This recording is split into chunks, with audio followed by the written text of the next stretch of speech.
حضور نبی کریم صلی اللہ علیہ وآلہ وسلم نے فرمایا 9 قسم کے بوڑھے شخص ایسے ہیں کہ جن سے اللہ راضی اور خوش ہوتا ہے اور ان کو مرتے وقت کلمہ نصیب فرماتا ہے۔ بسم اللہ الرحمن الرحیم۔ السلام علیکم محترم ناظرین، انسانی زندگی کے 3 حصے ہیں: بچپن، جوانی اور بڑھاپا۔ عموماً انسان کا بچپن کھیل کود میں گزر جاتا ہے، جوانی میں وہ کہتا ہے کہ مجھے کچھ بننا ہے، کچھ کرنا ہے، جبکہ بڑھاپے میں انسان مختلف بیماریوں اور جسم کی کمزوری کی وجہ سے بے بس ہو جاتا ہے، اور ایسے موقع پر اسے پیار، محبت، آرام و سکون اور دیکھ بھال کی ضرورت ہوتی ہے۔ دین اسلام نے جہاں نماز، روزہ، زکوٰۃ، حج اور دیگر معاملات میں ہماری شرعی رہنمائی فرمائی ہے، وہیں بوڑھوں کے مقام و مرتبے اور ان کے ساتھ کسی طرح پیش آنا ہے، اس سے بھی رہنمائی فرمائی ہے۔ اللہ پاک قرآن کریم میں اپنی عبادت کرنے کے ساتھ بوڑھے ماں باپ کی خدمت و عزت کرنے کا حکم دیتے ہیں۔ ارشاد فرماتا ہے، اور تمہارے رب نے حکم فرمایا ہے کہ اس کے سوا کسی کی عبادت نہ کرو، اور ماں باپ کے ساتھ اچھا سلوک کرو۔ اگر تیرے سامنے ان میں سے کوئی ایک یا دونوں بڑھاپے کو پہنچ جائیں تو ان سے اف تک نہ کہنا اور انہیں نہ جھڑکنا، اور ان سے خوبصورت اور نرم بات کرنا، اور ان کے لیے نرم دلی اور عاجزی کا بازو جھکا کر رکھنا۔ دعا کرنا، اے میرے رب تو ان دونوں پر رحم فرما جیسے ان دونوں نے مجھے بچپن میں پالا۔ سورہ بنی اسرائیل۔ بوڑھوں کی عزت کیجیے۔ دین اسلام نے ہمیں بوڑھے والدین کے ساتھ ساتھ رشتہ داروں اور معاشرے میں موجود دیگر بوڑھے حضرات کی بھی عزت کرنے کا حکم دیا ہے۔ اللہ پاک کے آخری نبی محمد عربی صلی اللہ علیہ وسلم نے ارشاد فرمایا، بوڑھے مسلمان کی عزت کرنا اللہ پاک کی تعظیم میں سے ہے۔ بحوالہ ابو داؤد۔ حضرت انس رضی اللہ تعالیٰ عنہ فرماتے ہیں کہ ایک بوڑھا شخص حضور اکرم صلی اللہ علیہ وسلم سے ملاقات کے لیے حاضر ہوا۔ لوگوں نے اسے جگہ دینے میں دیر کی، پھر رسول اللہ صلی اللہ علیہ وسلم نے ارشاد فرمایا، وہ شخص ہم میں سے نہیں جو چھوٹوں پر رحم نہ کرے اور ہمارے بڑوں کی عزت نہ کرے۔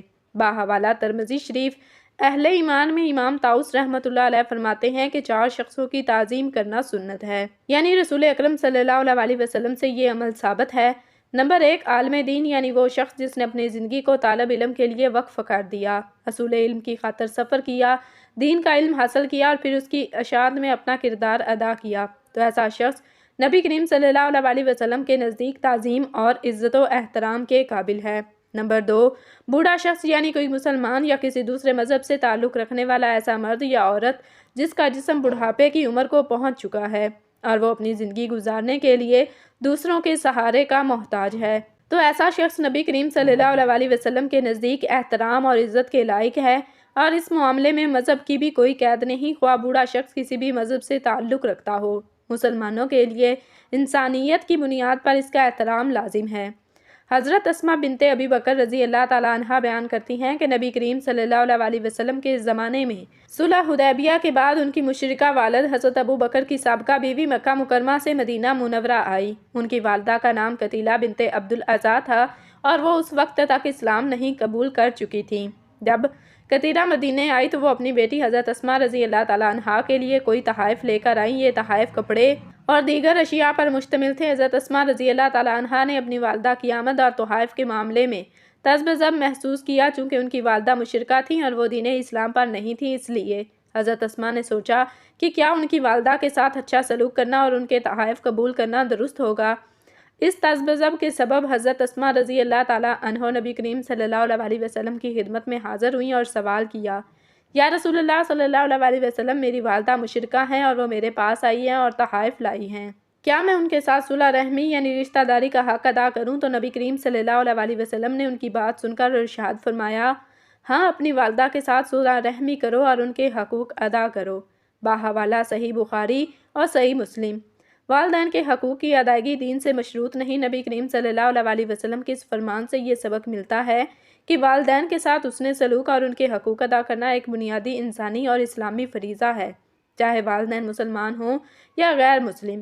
اسلام رشتہ داری اور صلح رحمی کو بہت اہمیت دیتا ہے، حتیٰ کہ اگر رشتہ دار دین اسلام پر نہ ہوں تب بھی ان کے حقوق ادا کرنا ضروری ہے۔ تیسرا شخص جس کا احترام کرنے کے لیے نبی کریم صلی اللہ علیہ وسلم نے حکم دیا ہے وہ حاکم وقت ہے۔ جب چوتھا شخص انسان کا باپ ہے، بوڑھوں کو ترجیح دیجیے۔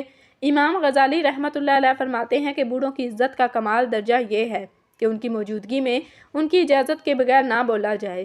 حضرت جابر ابن عبداللہ رضی اللہ تعالیٰ عنہ فرماتے ہیں کہ کسی قبیلے کا ایک وفد بارگاہ رسالت میں حاضر ہوا اور ان میں سے ایک نوجوان گفتگو کے لیے کھڑا ہوا، تو پیارے آقا صلی اللہ علیہ وسلم نے ارشاد فرمایا یعنی تم ٹھہرو بڑا کہاں ہے۔ حوالہ شیب الایمان، بوڑھوں کی عزت کر کے اپنی عمر میں اضافہ کیجیے۔ رسول کریم صلی اللہ علیہ وسلم فرماتے ہیں جو نوجوان کسی بوڑھے شخص کی اس کی عمر کی وجہ سے عزت کرتا ہے تو اللہ پاک اس کے بڑھاپے کے وقت ایسے شخص کی بڑھا دیتا ہے جو بوڑھوں کی عزت کرے گا۔ بحوالہ ترمذی شریف، امام غزالی رحمۃ اللہ علیہ یہ حدیث پاک نقل کرنے کے بعد فرماتے ہیں کہ اس حدیث پاک میں لمبی عمر کی بشارت ہے اور اس سے معلوم ہوتا ہے کہ بوڑھوں کی عزت کرنے سے عمر میں اضافہ ہوتا ہے۔ ناظرین، ایک مرتبہ ایک شخص حضرت علی رضی اللہ تعالیٰ عنہ کی خدمت میں حاضر ہوا اور ان سے سوال کیا کہ میرے بال سفید ہوتے جاتے ہیں، اس کا کیا مقصد ہے؟ حضرت علی رضی اللہ تعالیٰ عنہ نے فرمایا کہ جب حضرت آدم علیہ السلام زمین پر آئے اور وہ بوڑھے ہونے لگے، ان کے بال بھی سفید ہونے لگے، اور جب پہلی مرتبہ حضرت آدم علیہ السلام نے اپنے بالوں کو سفید ہوتے دیکھا تو اللہ سبحانہ و تعالیٰ سے عرض کی کہ اللہ میرے بال کیوں سفید ہو رہے ہیں؟ تو اللہ تعالیٰ نے فرمایا کہ بالوں کا سفید ہونا بڑھاپے، بزرگی اور تجربات میں فراوانی کی طرف اشارہ ہے، اور انسان کا بوڑھا ہونا انسان کی نفساتی خواہشات سے دور کرتا ہے اور اس بات کو واضح کرتا ہے کہ اس شخص کے پاس زندگی میں تجربات ہیں جن سے مشورہ لے کر آپ اپنے فیصلوں کو بہتر بنا سکتے ہیں۔ اس لیے اللہ تعالیٰ بوڑھوں کے مشورے زیادہ پسند فرماتا ہے، یعنی بوڑھوں کے پاس جو تجربات ہوتے ہیں وہ اچھا مشورہ دیتے ہیں۔ اور اسی طرح بالوں کے سفید ہونے کے احکامات کے حوالے سے بھی آپ کو بتاتے ہیں کہ سفید بالوں کو اکھاڑنا چاہیے یا نہیں، اور کیا سفید بالوں کو رنگ کرنا چاہیے یا نہیں۔ عمر ابن شعیب رضی اللہ تعالیٰ عنہ سے روایت ہے کہ نبی کریم صلی اللہ علیہ وسلم نے فرمایا سفید بالوں کو نہ اکھاڑو، کیونکہ بڑھاپے میں بالوں کا سفید ہونا مسلمانوں کے لیے نور ہے۔ جو شخص حالت اسلام میں بڑھاپے کی طرف قدم بڑھاتا ہے، جب کسی مسلمان کا ایک بال سفید ہوتا ہے تو اس کی وجہ سے اللہ پاک اس کا ایک گناہ مٹا دیتا ہے اور اس کی ایک نیکی لکھ دیتا ہے اور اس کا ایک درجہ بلند کر دیتا ہے۔ اسی طرح یہ حدیث مختلف کتابوں میں بیان کی گئی ہے اور احادیث کی کتابوں میں بھی اس کو بیان کیا گیا ہے۔ اب جان لیتے ہیں کہ سفید بالوں کو رنگنا چاہیے یا نہیں۔ بالوں کو رنگنا خضاب کرنا کہلاتا ہے، اور جان لیجئے کہ نبی کریم صلی اللہ علیہ وسلم نے سفید بالوں کو رنگنے کا حکم دیا ہے، جیسا کہ حضرت ابو ہریرہ رضی اللہ تعالیٰ عنہ روایت بیان فرماتے ہیں کہ نبی کریم صلی اللہ علیہ وسلم نے فرمایا کہ بڑھاپے میں بالوں کی سفیدی کو خضاب کے ذریعے بدل ڈالو اور خضاب نہ لگانے میں یہودیوں کی مشابہت نہ کرو۔ اسی طرح سے ایک اور روایت میں آپ صلی اللہ علیہ وسلم نے فرمایا کہ یہودی اور نصرانی یعنی کہ عیسائی خضاب نہیں لگاتے تھے، لہٰذا تم ان کے خلاف کرو یعنی کہ خضاب لگاؤ۔ ایک اور روایت میں فرمایا کہ مہندی کا خضاب لگانا یا مہندی میں کوئی اور چیز ملا کر سفید بالوں کو رنگ کرنا بھی جائز ہے، اور زرد خضاب لگانا بھی ٹھیک ہے۔ سیدنا ابن عمر رضی اللہ تعالیٰ عنہ سے روایت ہے کہ نبی کریم صلی اللہ علیہ وسلم دم دباغت دیے ہوئے اور بغیر بال کے چمڑے کا جوتا پہنا کرتے تھے، اور اپنی ریش مبارک یعنی داڑھی مبارک پر آپ ورش جو کہ ایک گھاس ہے جو یمن کے علاقے سے ملتی ہے، اس کے ذریعے اور زعفران کے ذریعے سے رنگ لگاتے تھے۔ مہندی لگانا جائز کہا جاتا ہے، لیکن کچھ علماء کے نزدیک کہا جاتا ہے کہ رنگ لگانا جائز نہیں ہے، یعنی کہ مہندی لگانا تو جائز ہے، لیکن آج کے دور میں جو مختلف قسم کے پروڈکٹس سامنے آ چکی ہیں اور کیمیکلز وغیرہ جن سے رنگ لگایا جاتا ہے، کیونکہ آپ کی جلد پر بھی لگ جاتا ہے، اور اگر اس کو وہاں سے جلدی نہ اتارا جائے تو آپ کی جلد بھی کالی دکھائی دیتی ہے۔ اسی طرح حدیث سے معلوم ہوتا ہے کہ آپ صلی اللہ علیہ وسلم نے بعض دفعہ سرخ اور زرد خضاب لگایا ہے۔ اسی طرح بعض حدیث میں نبی کریم صلی اللہ علیہ وسلم کا بالوں کو رنگنے کا بھی ذکر ہے، جبکہ سفید بالوں میں سیاہ رنگ کا خضاب لگانے کے حوالے سے بھی آپ کو بتاتے ہیں کہ حضرت جابر رضی اللہ تعالیٰ عنہ سے روایت ہے کہ فتح مکہ کے دن سیدنا ابو بکر صدیق رضی اللہ تعالیٰ عنہ کے والد ابو قحافہ کو لایا گیا اور ان کے سارا اور داڑھی کے بال بالکل سفید تھے۔ نبی کریم صلی اللہ علیہ وسلم نے فرمایا کہ اس کا رنگ بدلو اور کالے رنگ سے بچو۔ اسی طرح ایک اور حدیث ہے کہ سیدنا عبداللہ ابن عباس رضی اللہ تعالیٰ عنہ سے روایت ہے کہ حضور صلی اللہ علیہ وسلم نے فرمایا کہ ایسی قومیں وقت آخرت میں آئیں گی جو کبوتر کی پپوتوں کی طرح کالے رنگ کا خضاب کریں گی اور وہ جنت کی خوشبو تک نہ پائیں گی۔ اس سے یہ واضح ہوتا ہے کہ کالا رنگ نہیں کرنا چاہیے، جبکہ مختلف رنگ کی مہندی وغیرہ لگائی جا سکتی ہے۔ سیدنا ابن عمر رضی اللہ تعالیٰ عنہ سے روایت ہے کہ رسول اللہ صلی اللہ علیہ وسلم نے غزہ منع کیا ہے۔ غزہ کی 4 اقسام ہیں، جن میں سے سب سے پہلی قسم یہ ہے کہ سر کے سارے بال نہ منڈوانا، بلکہ جگہ جگہ سے پھٹے ہوئے بالوں کی طرح ٹکڑوں میں منڈوانا، جبکہ دوسری قسم درمیان سے سر کے بال منڈوانا اور اطراف سے بال چھوڑ دینا ہے۔ تیسری قسم یہ ہے کہ اطراف سے بال منڈوانا جبکہ سر کے درمیان سے چھوڑ دینا۔ چوتھی قسم یہ ہے کہ سر کے آگے سے بال منڈوانا اور پیچھے سے چھوڑ دینا۔ آج کل مختلف فیشنز اور مختلف سٹائلز دیکھنے کو ملتے ہیں جو کہ مغرب سے ہمارے معاشرے میں آتے ہیں اور ان سے منع کیا گیا ہے۔ علامہ ابن تمیمہ رحمۃ اللہ علیہ فرماتے ہیں کہ عدل و انصاف قائم کرنے کے لیے اللہ اور اس کے رسول صلی اللہ علیہ وسلم کی کمال صحبت اور شفقت سے انسانی جسم میں بھی عدل کا خیال رکھا کر سر کا کچھ حصہ منوا کر اور کچھ حصہ ترک کر کے سر کے ساتھ بے انصافی نہ کی جائے، بالوں سے کچھ حصہ سر کا ننگا کر دیا جائے اور کچھ ایسا ڈانپ دیا جائے تو یہ ظلم ہے۔ اسی طرح حضرت سیدنا ابن عمر رضی اللہ تعالیٰ عنہ سے روایت ہے کہ نبی کریم صلی اللہ علیہ وسلم نے ایک بچے کو دیکھا کہ اس کے سر کا کچھ حصہ کٹا ہوا اور کچھ حصہ چھوڑا ہوا تھا۔ آپ صلی اللہ علیہ وسلم نے ان کو ایسا کرنے سے روکا اور فرمایا کہ یا تو سارا سر منڈواؤ یا پھر سارا سر چھوڑ دو، اور نبی کریم صلی اللہ علیہ وسلم کے اس حکم میں بچے، جوان، بوڑھے سارے لوگ ہی شامل ہیں۔ پیارے اسلامی بھائیوں، ہمیں چاہیے کہ ہم اسلام کی تعلیمات پر عمل کرتے ہوئے بوڑھوں کی عزت و احترام کریں۔ اگر ہم گھر میں یہ کہیں اور بیٹھیں اور وہاں بوڑھے والدین یا دادی دادا یا کوئی بوڑھا رشتہ دار یا کوئی بوڑھا اجنبی آ جائے تو اس کی عزت کرتے ہوئے کھڑے ہو جائیں، ان کو سلام کریں اور ان سے بیٹھنے کا کہیں جو ہی ہم کہیں جا رہے ہوں، اور راستے میں کوئی بوڑھا شخص ملے تو اسے عزت دیتے ہوئے سلام کریں۔ اس کے پاس کوئی سامان ہو تو وہ سامان اٹھا کر اس کی مدد کریں۔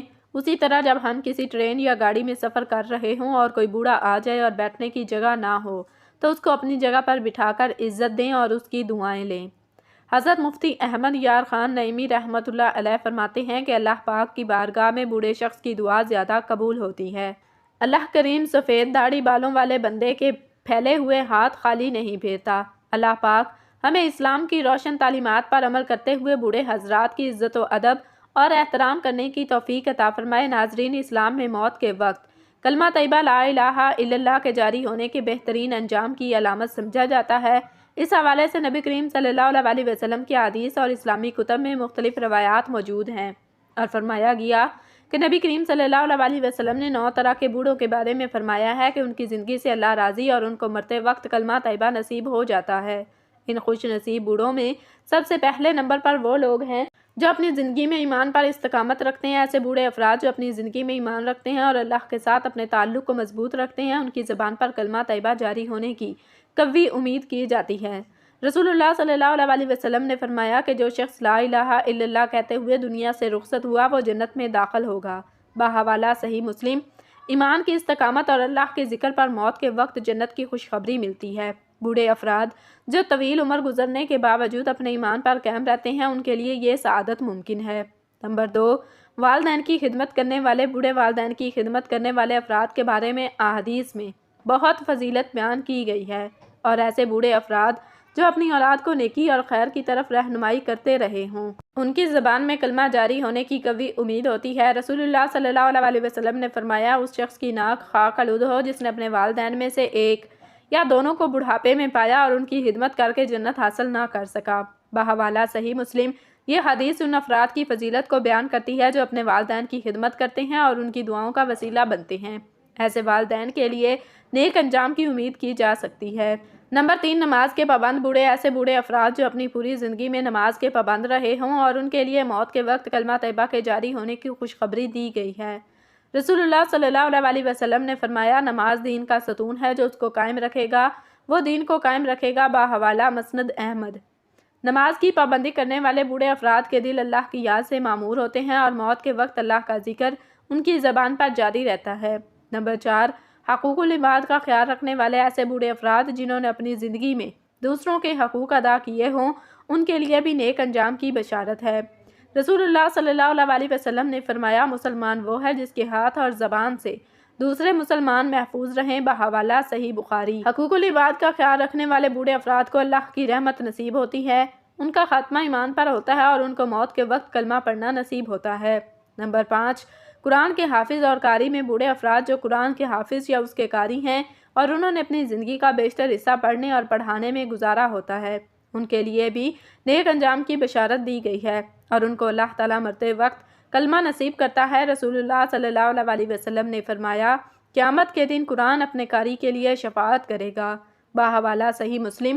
قرآن کے ساتھ تعلق رکھنے والے بوڑھے افراد کی زبان پر اکثر قرآن کے الفاظ اور کلمہ جاری رہتا ہے، جو ان کی موت کے وقت بھی جاری ہوتا ہے، اور زبان کو ذکر الہی سے تر رکھنے والے ایسے بوڑھے افراد جو اپنی زبان کو ہمیشہ اللہ کے ذکر سے تر رکھتے ہیں، ان کے لیے موت کے وقت میں یہی ذکر جاری رہتا ہے۔ رسول اللہ صلی اللہ علیہ وسلم نے فرمایا، اللہ کا ذکر کرتے رہو یہاں تک کہ لوگ تمہیں پاگل سمجھنے لگیں۔ بحوالہ مسند احمد۔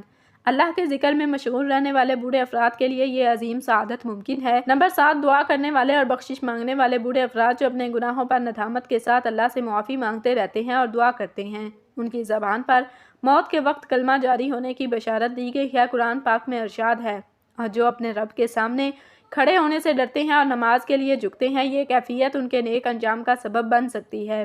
نمبر 8، حج اور عمرہ کرنے والے بوڑھے افراد جنہوں نے حج اور عمرہ کیا ہو اور وہاں پر اللہ سے اپنے گناہوں کی معافی مانگی ہو اور توبہ کی ہو تو ان کے لیے بھی نیک انجام کی بشارت دی گئی ہے۔ رسول اللہ صلی اللہ علیہ وسلم نے فرمایا کہ حج و عمرہ یعنی مقبول حج کا بدلہ صرف جنت ہے، بحوالہ صحیح بخاری۔ نمبر 9، نیک اولاد چھوڑنے والے ایسے بوڑھے افراد جنہوں نے اپنی اولاد کو نیکی اور دینداری کی تربیت دی اور ان کے لیے بھی موت کے وقت اللہ کی رحمت کی بشارت ہے۔ رسول اللہ صلی اللہ علیہ وسلم نے فرمایا، جب انسان فوت ہو جاتا ہے تو اس کے اعمال کا سلسلہ منقطع ہو جاتا ہے سوائے 3 چیزوں کے: صدقہ جاریہ، علم جس سے فائدہ اٹھایا جائے، اور نیک اولاد جو اس کے لیے دعائے خیر کرے۔ بحوالہ صحیح مسلم۔ موت کے وقت کلمہ طیبہ کا جاری ہونا اللہ کی عظیم نعمت ہے اور بندے کے نیک اعمال کا ثمر ہے۔ مذکورہ صفات اور اعمال ایسے بوڑھے افراد کو اس کی سعادت کا مستحق بناتے ہیں۔ ہمیں چاہیے کہ ہم ان اعمال کو اپنی زندگی کا حصہ بنائیں اور بڑھاپے میں اللہ کی رحمت کے طلبگار رہیں۔ ناظرین، کمنٹ باکس میں اللہ تعالیٰ کے 99 ناموں میں سے ایک نام ضرور ٹائپ کریں۔ جزاکم اللہ خیر۔